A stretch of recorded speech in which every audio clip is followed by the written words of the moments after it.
ಮಾದ್ರಾಕ್ಷಂ ಕ್ಷೀಣಪುಣ್ಯಾಂ ಕ್ಷಣಮಪಿ ಭವತೋ ಶಕ್ತಿಹೀನಂ ಪದಾಬ್ಜೆ ಮಾಶ್ರೌಷಂ ಶ್ರಾವ್ಯಂ ಬಂಧಂ ತ್ವಚ್ಚರಿತಮಪಾಸ್ಯಾನ್ಯ ದಾಖ್ಯಾನಜಾತಂ ಮಾಸ್ಮಾರ್ಷಂ ಮಾಧವ ತ್ವಮಪಿ ಭುವನಪತೆ ಚೇತಪಾ ಪಾಹ್ನೋವಾನಾನ್ ಮಾ ಭೂವಂ ತ್ವತ್ಪರ್ಯ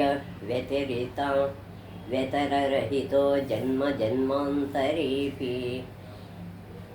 ಎಲೈ ಮಾಧವನೇ, ನಾನು ನಿನ್ನ ಪದಕಮಲದ ಭಕ್ತಿಯಿಲ್ಲದ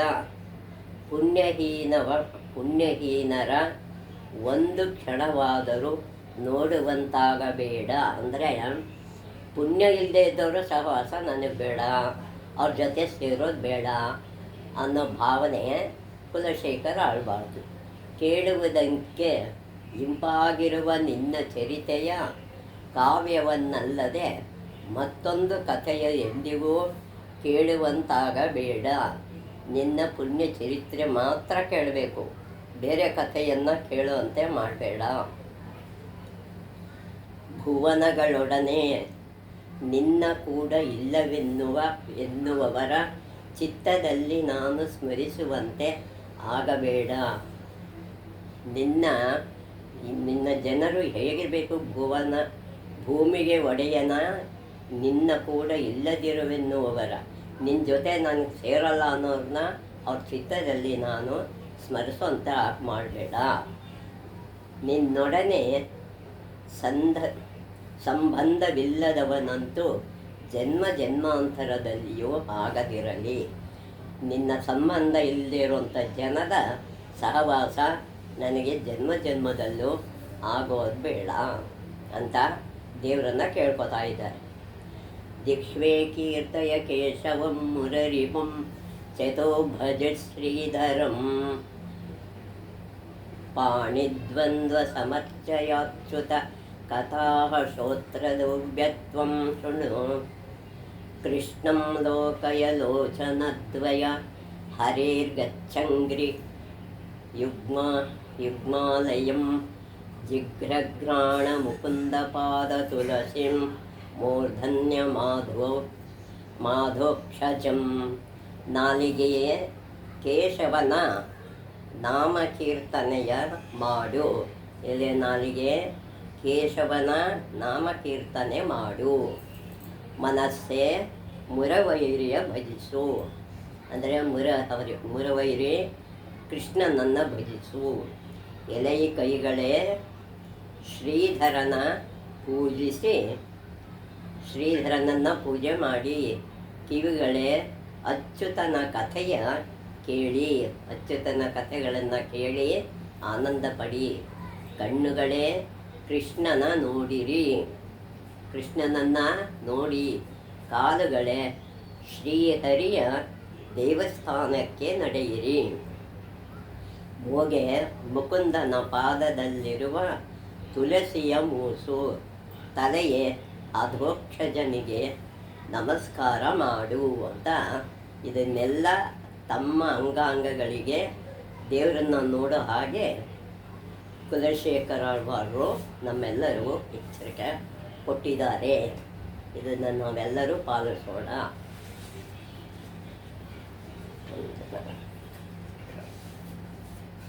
ಮುಂದಿನ ಭಾಗವನ್ನು ನಾಳೆ ನೋಡೋಣ.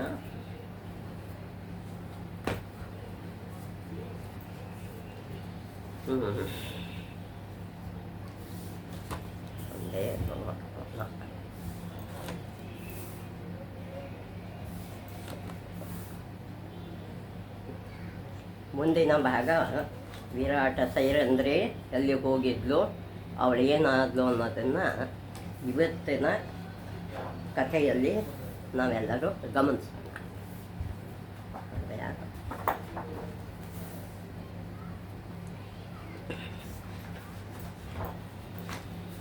ಒಂದು ಇದರಲ್ಲಿ ಅಲ್ಲಿಗೆ ಅದು ನೆನ್ನೆದು ಅಲ್ಲಿಗೆ ಮುಗಿದಿದೆ. ನಿನ್ನ ನೋಡಿ ನನಗೆ ಆಶ್ಚರ್ಯವಾಗಿದೆ ಅಂತ ಕೀಚಕ ಬಂದು ಅವಳನ್ನು ಕೇಳ್ತಾನೆ. ಹೇ, ಹೆಣ್ಣು ಇಷ್ಟೊಂದು ಸುಂದರಿಯಾಗಿರಬಹುದೆಂದು ನನಗೆ ತಿಳಿದೇ ಇರಲಿಲ್ಲ. ಇಷ್ಟೊಂದು ಸುಂದರಿಯಾಗಿರ್ತಾಳೆ ಅಂತ ನನಗೆ ಗೊತ್ತೇ ಇರಲಿಲ್ಲ ಅಂತ ದ್ರೌಪದಿ ಎದುರಿಗೆ ಕೀಚಕ ಹೇಳ್ತಾನೆ.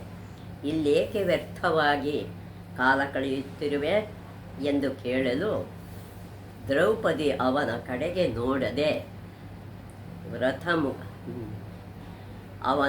ಅವನತ್ತ ಮೂಕಳಾಗಿ, ನಾನು ಸೈರಂಧ್ರಿ, ನಿನ್ನಕ್ಕನಿಗೆ ಹೂವು ಕಟ್ಟಿಕೊಡುವವಳು.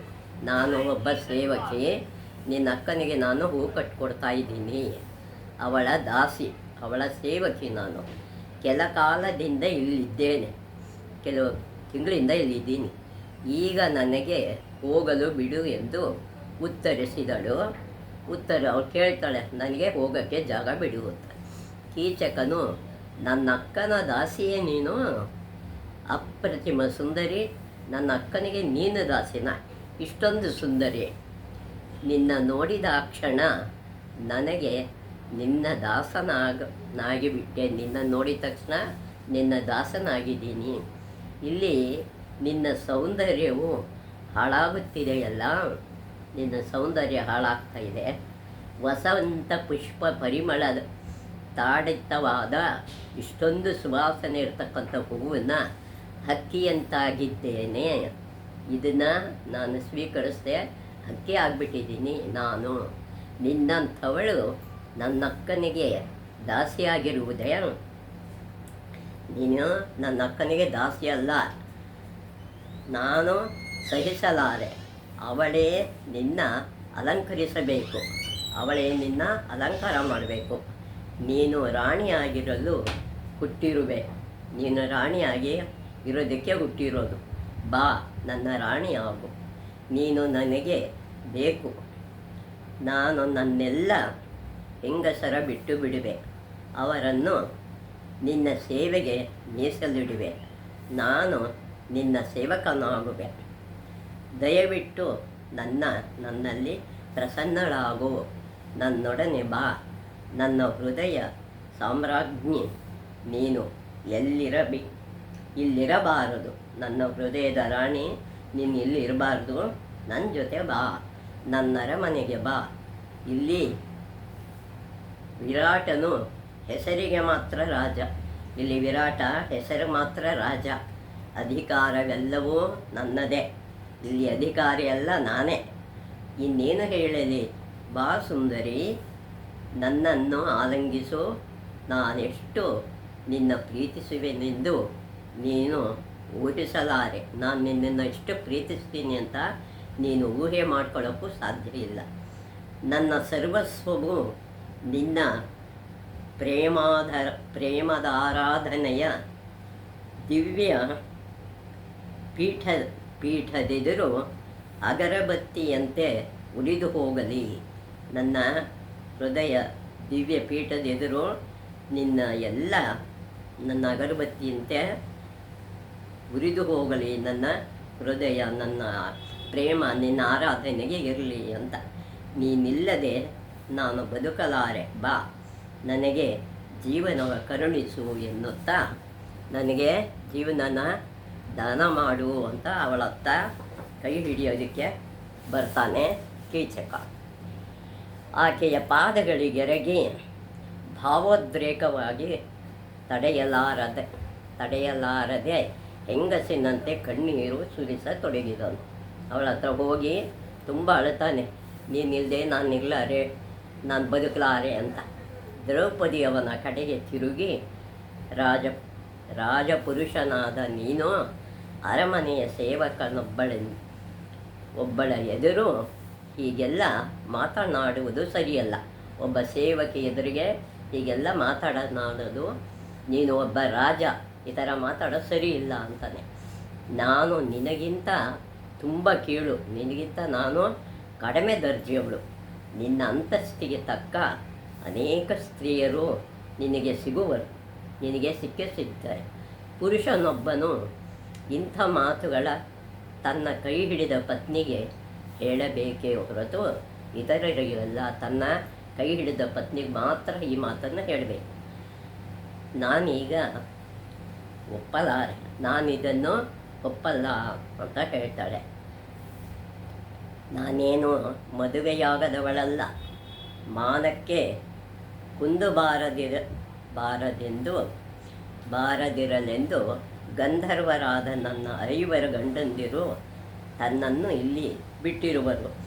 ನಾನೇನು ಇಲ್ಲಿ ಸುಮ್ಮನೆ ಅಲ್ಲ, ನನ್ನ ಮದುವೆ ಆಗಿದೆ, 5 ಜನ ಗಂಧರ್ವರ ಪತಿಗಳಿದ್ದಾರೆ, ಅವರು ನನಗೆ ತೊಂದರೆ ಆಗಬಾರ್ದು ಅಂತೇಳಿ ಬಿಟ್ಟಿದ್ದಾರೆ. ನೀನು ನನಗೆ ಹೇಳಿದ್ದು ಅವರಿಗೇನಾದರೂ ತಿಳಿದರೆ ಪಾತಾಳಕ್ಕೆ ಹೋಗಿ ಅವಿತುಕೊಂಡರೂ ಅವರು ನಿನ್ನನ್ನು ಕೊಲ್ಲುವುದು ಖಂಡಿತ. ಅವರ ಕೋಪದಿಂದ ನೀನು ತಪ್ಪಿಸಿಕೊಳ್ಳಲಾರೆ. ನಿನ್ನ ಕಂಡರೆ ನನಗೆ ಅಯ್ಯೋ ಪಾಪ ಎನಿಸುತ್ತಿದೆ. ತೀರಾ ತಡವಾಗುವುದಕ್ಕಿಂತ ಮೊದಲೇ ಈ ಪಾಪ ಚಿಂತನೆಯ ಬಿಟ್ಟು, ಈ ಪಾಪ ಕಾರ್ಯನ ಬಿಟ್ಟು ನೀನು ಹೊರಟು ಹೋಗು, ನಾನು ನಿನ್ನ ಕ್ಷಮಿಸಿದೆ ಎಂದು ಹೇಳಿ ಅಲ್ಲಿಂದ ಹೊರಟಳು. ಅಲ್ಲಿಂದ ಹೊರಡೋದಕ್ಕೆ ಸಿದ್ಧ ಆಗ್ತಾಳೆ ಉದ್ಯಾನವನದಿಂದ.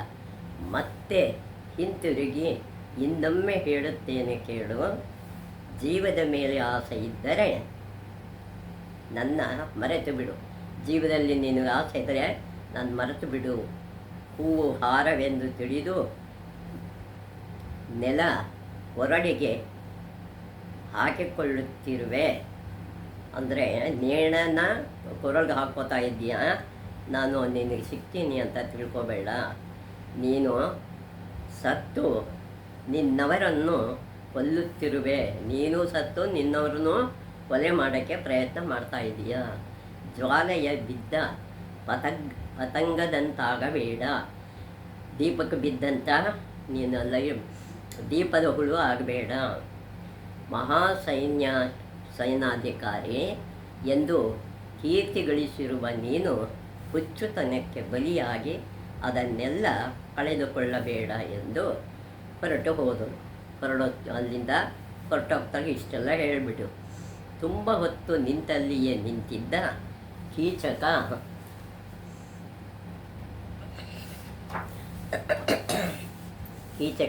ತುಂಬ ಹೊತ್ತು ನಿಂತಲ್ಲಿಯೇ ನಿಂತಿದ್ದ ಕೀಚಕನಿಗೆ ಏನು ಮಾಡುವುದೆಂದು ತೋರದಂತಾಯಿತು. ಏನು ಮಾಡಬೇಕು ಅಂತ ತೋರಲಿಲ್ಲ. ಅವಾಗ ಅವಳೇನು ಮಾಡ್ತಾನೆ, ಪ್ರೇಮ ಜ್ವರವು ಅವನ ಬೆಂಕಿಯಂತೆ ಸುಡುತ್ತಿತ್ತು. ಪ್ರೇಮದ ಜ್ವರ ಅವನಿಗೆ ಸುಡೋದಕ್ಕೆ ಪ್ರಾರಂಭ ಮಾಡಿತು. ಅವಳು ಅವನಿಗೆ ಬೇಕೇ ಬೇಕು. ಹಿಂದಿರುಗಿ ಸುದೇಶನೆಯ ಅಂತಃಪುರಕ್ಕೆ ನಡೆದ. ತಿರ್ಗಾ ಅಕ್ಕನ ಅಂತಃಪುರಕ್ಕೆ ಮತ್ತೆ ಬರ್ತಾನೆ. ಅವಳ ಹಾಸಿಗೆಯ ಮೇಲೆ ಉರುಳಿದ. ಸುದೇಶನಿಗೆ ಅಚ್ಚರಿ. ಈಗ ತಾನೇ ಹೊರಟ ಈತ ಸರಿಯಾಗಿದ್ದನಲ್ಲ, ಇಷ್ಟೊತ್ತು ಚೆನ್ನಾಗಿದ್ದನಲ್ಲ. ಅವಳಿಗೆ ಆತಂಕವಾಯಿತು, ಭಯ ಆಯಿತು. ಏನಾಯ್ತಪ್ಪ ಕೀಚಕ, ಆರೋಗ್ಯವಿಲ್ಲವೇ ಎನ್ನಲು ಅವನು, ಅಕ್ಕ ಹೇಳು, ಅವಳಾರು, ಯಾರವಳು? ನಿನಗಾಗಿ ಹೂ ಕಟ್ಟುವವಳಂತೆ ಆ ಸುಂದರಿ. ಅವಳು ನನಗೆ ನಾನೀಗ ನೋಡಿದೆ ಅವಳನ್ನು, ಅವಳನ್ನು ನೋಡಿದೆ. ಅವಳು ನನಗೆ ಬೇಕು. ಅವಳಿಲ್ಲದೆ ನಾನು ಬದುಕಿರಲಾರೆ. ಪ್ರೇಮವು ಇಷ್ಟೊಂದು ನೋವಿನದೆಂದು ನನಗೆ ಗೊತ್ತಿರಲಿಲ್ಲ. ಅದು ನನ್ನ ಬೆಂಕಿಯಂತೆ ಸುಡುತ್ತಿದೆ. ಅದು ಪ್ರೇಮದ ಜ್ವರ ಅನ್ನೋದು ನನಗೆ ಸುಡುತ್ತಾ ಇದೆ. ಅವಳ ಯೋಚಿಸಿಕೊಂಡು ನನ್ನ ಶರೀರ ಗಡಗಡನೆ ನಡುಗುತ್ತಿದೆ. ಹೇಳಕ್ಕ, ಅವಳು ಹೇಗೆ ಪಡೆದುಕೊಳ್ಳಲಿ? ಅವಳನ್ನು ಹೇಗೆ ನಾನು ಪಡ್ಕೋಬಹುದು? ನನಗೆ ಸಹಾಯ ಮಾಡುವೆಯಾ ಎಂದು ವಿಧವಾಗಿ ವಿಲಾಪಿಸತೊಡಗಿದನು. ಅಂದರೆ ಕೇಳ್ಕೊಳ್ಳೋಕ್ಕೆ ಶುರು ಮಾಡ್ತಾನೆ ಅಕ್ಕನ್ನ. ಸುದೇಶನಿಗೆ ಅವನ ಸ್ಥಿತಿಯ ಕಂಡು ಮರುಕವಾಯಿತು. ಹತ್ತಿರ ಕುಳಿತು ಸಮಾಧಾನಪಡಿಸತೊಡಗಿದಳು. ಕೀಚಕ 11 ತಿಂಗಳ ಹಿಂದೆ ಅವಳು ಆಶ್ರಯವ ಬೇಡಿ ಇಲ್ಲಿಗೆ ಬಂದಳು. ಇಲ್ಲಿಗೆ ಪ್ರಿಯಳಾದ ಒಳ್ಳೆಯ ನಡತೆಯ ಅವಳ ರಕ್ಷಣೆಯ ಭಾರ ನನ್ನದು. ಅವಳ ನಡತೆಗೋಸ್ಕರ ನಾನು ಅವಳನ್ನು ಇಲ್ಲಿ ಇಟ್ಕೊಂಡಿದ್ದೀನಿ. ಅವಳಿಗೆ 5 ಗಂಧರ್ವರು ಗಂಡಂದಿರು. ಯಾರಾದರೂ ಅವಳಿಗೆ ತನ್ನ ಅಪಮಾನಗೊಳಿಸಿದರೆ ಅವರು ಬಂದು ಅವನನ್ನು ಕೊಲ್ಲುವರು ಎಂದು ಹೇಳಿರುವಳು. ನೀನು ಅವಳ ಯೋಚನೆ ಬಿಡು. ಸೈರಂಧ್ರಿಯ ಬಿಟ್ಟು ನೀನು ಯಾರನ್ನಾದರೂ ಕೇಳಿದರೂ ಕಳುಹಿಸುತ್ತೇನೆ. ನೀನು ನನ್ನ ಪ್ರೀತಿಯ ತಮ್ಮ. ನೀನು ಸಾಯುವುದನ್ನು ನಾನು ಯೋಚಿಸಲಾರೆ. ಸೈರಂಧ್ರಿಯ ಹೇಗಾದರೂ ಮಾಡಿ ಮರೆತು ಬಿಡು ಎಂದಳು. ನೀನು ಅವಳನ್ನು ಮರೀಲೇಬೇಕು, ಮರೆತು ಬಿಡು ಅಂತ ಬೇಕಾದಷ್ಟು ಬುದ್ಧಿ ಹೇಳ್ತಾಳೆ ಸುದೇಶನೆ. ಕೀಚಕನು ನಕ್ಕು, ಅಕ್ಕ, ಸೈರಂಧ್ರಿಯ ನೋಡಿದ ಮೇಲೆ ನಾನು ಇನ್ನೊಬ್ಬಳೆ ಹೇಗೆ ತಾನೇ ನೋಡಲಿ?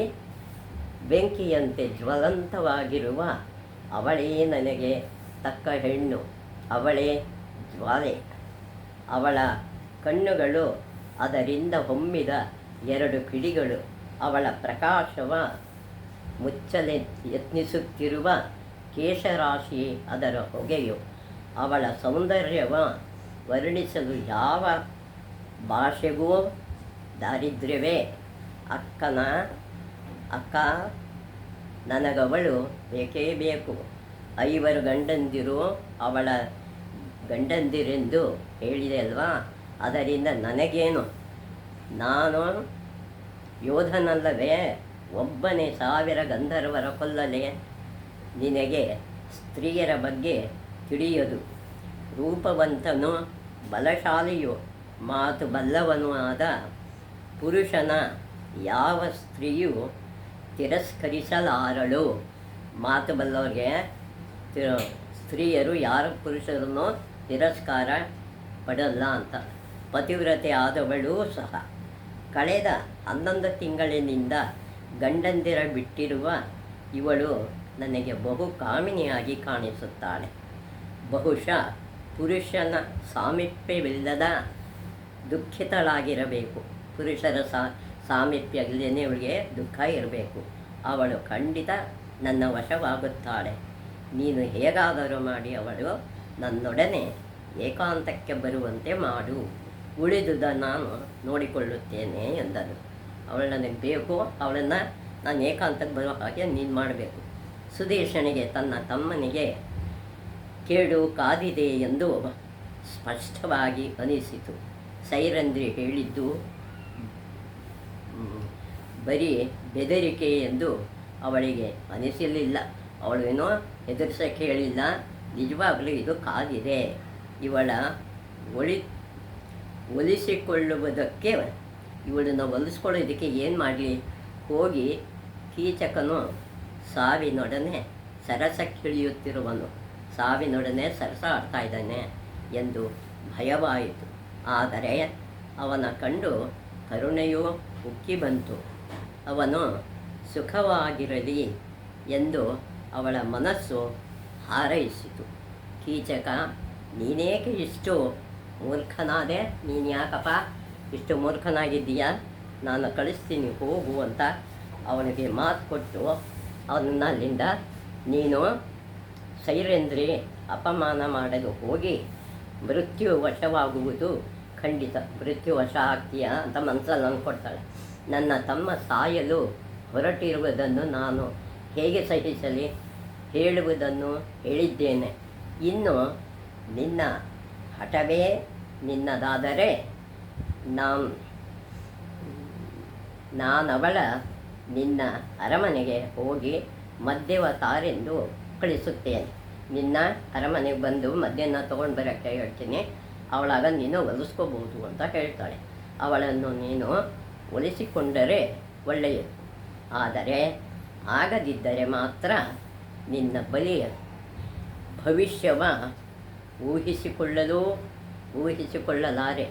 ಈಗ ನೀನು ಹೋಗು ಅಂತ ತಮ್ಮನ್ನು ಕಳಿಸ್ತಾಳೆ. ಕೀಚಕನು ಅಕ್ಕನ ಬಿಗಿದಪ್ಪಿ, ಅಕ್ಕ, ನನಗೆ ನೀನು ಚಿರಋಣಿ. ನಿನ್ನ ಉಪಕಾರ ಎಂದಿಗೂ ಮರೆಯಲಾರೆ ಎಂದು ವಿಧಿಯಿಂದ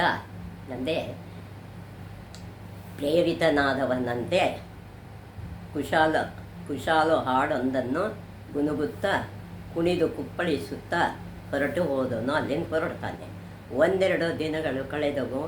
ಅಷ್ಟರಲ್ಲಿ ಕೀಚಕನು ಪ್ರೇಮ ಜ್ವರದಿಂದ ಹಾಸಿಗೆ ಹಿಡಿದಿರುವನೆಂದು ಸುದ್ದಿ ಬಂದಿತ್ತು. ಅವನಿಗೆ ತುಂಬ ಹುಷಾರಿಲ್ಲ ಅಂತ ಅವಳಿಗೆ ಸುದ್ದಿ ಬರುತ್ತೆ. ರಾಣಿ ಸೈರಂದ್ರಿಗೆ ಹೇಳಿ ಕಳುಹಿಸಿದಳು, ನನ್ನ ತಮ್ಮ ಒಳ್ಳೆಯ ಮದ್ಯ ವಿಶೇಷಗಳ ತಂದಿರುವನೆಂದು ಕೇಳಿದೆ. ನನಗೆ ಬಾಯಾರಿಕೆಯಾಗಿದೆ. ನೀನು ತಕ್ಷಣವೇ ಹೋಗಿ ಆ ಮದ್ಯಗಳ ತೆಗೆದುಕೊಂಡು ಬಾ ಅಂತ ಹೇಳ್ತಾಳೆ. ಆ ಮದ್ಯನ ತಗೊಂಡು ಬಾ ಅಂತ ಪಾತ್ರೆ ಕೊಡ್ತಾಳೆ ಎಂದಳು. ದ್ರೌಪದಿಗೆ ಸಿಡಿಲು ಬಡಿದಂತಾಯಿತು. ರಾಣಿಯು ಕೀಚಕನ ಕಡೆ ಸೇರಿಕೊಳ್ಳುವಳೆಂದು ಅವಳು ನಿರೀಕ್ಷಿಸಿರಲಿಲ್ಲ. ಕೀಚಕನ ಕಡೆ ಅವಳು ಸೇರ್ಕೋತಾಳೆ ಅಂತ ಅವಳಿಗೆ ಅನಿಸಿರಲಿಲ್ಲ. ಅವಳು ನಿಟ್ಟುಸಿರು ಬಿಟ್ಟು, ಮಹಾರಾಣಿ, ನನ್ನಲ್ಲಿಗೆ ಕಳಿಸಬೇಡ. ನಿನ್ನ ತಮ್ಮ ನನ್ನ ಬಗ್ಗೆ ಕೆಟ್ಟ ದೃಷ್ಟಿ ಇಟ್ಟುಕೊಂಡಿರುವನು. ಈಗಾಗಲೇ ನನ್ನ ಕೆಣಕಿರುವ ಅವನ ಮನೆಗೆ ನಾನು ಹೋಗಲಾರೆ. ಅವನ ಅರಮನೆಗೆ ನಾನು ಹೋಗಲ್ಲ, ಬೇರೆ ಯಾರನ್ನಾರು ಕಳಿಸಿ ಅಂತಾಳೆ. ರಕ್ಷಣೆಗಾಗಿ ನಿನ್ನ ಬಳಿಗೆ ಬಂದೆ. ನನ್ನ ಈ 11 ತಿಂಗಳು ಪೋಷಿಸಿದ್ದೀಯೆ. ಈಗ ಅದೆಲ್ಲವ ನೀರಿನಲ್ಲಿ ಹೋಮ ಮಾಡಿದಂತೆ ನನ್ನನ್ನು ಅಲ್ಲಿಗೆ ಕಳಿಸಬೇಡ. ನನ್ನನ್ನು ದಯವಿಟ್ಟು ಅಲ್ಲಿಗೆ ಕಳಿಸಬೇಡ ಅಂತ ತುಂಬ ಬೇಡ್ಕೋತಾಳೆ ಸುದೇಶನೆ. ಮುಂದೇನಾಗತ್ತೆ ಅನ್ನೋದನ್ನು ನಾವು ನಾಳೆ ನೋಡೋಣ. ಯತ್ರ ಯೋಗೇಶ್ವರ ಕೃಷ್ಣೋ ಯತ್ರ ಪಾರ್ಥೋ ಧನುರ್ಧರ ತತ್ರ ಶ್ರೀ ವಿಜಯೋ ಭೂತಿರ್ಧ್ರುವಾನೀತಿ ಮತಿರ್ಮಮ. ಅನನ್ಯಾ ಚಿಂತಯಂತೋ ಮಾಯೇ ಜನಾಃ ಪರ್ಯುಪಾಸತೆ ತೇಷಾಂ ನಿತ್ಯಾಭಿಯುಕ್ತಾನಾಂ ಯೋಗಕ್ಷೇಮಂ ವಹಾಮ್ಯಹಂ. ಶ್ರೇಯಕಾಂತಾಯ ಕಲ್ಯಾಣನಿಧಯೇ ನಿಧಯೇರ್ಥಿನಾಂ ಶ್ರೀವೆಂಕಟನಿವಾಸಾಯ ಶ್ರೀನಿವಾಸಾಯ ಮಂಗಳಂ.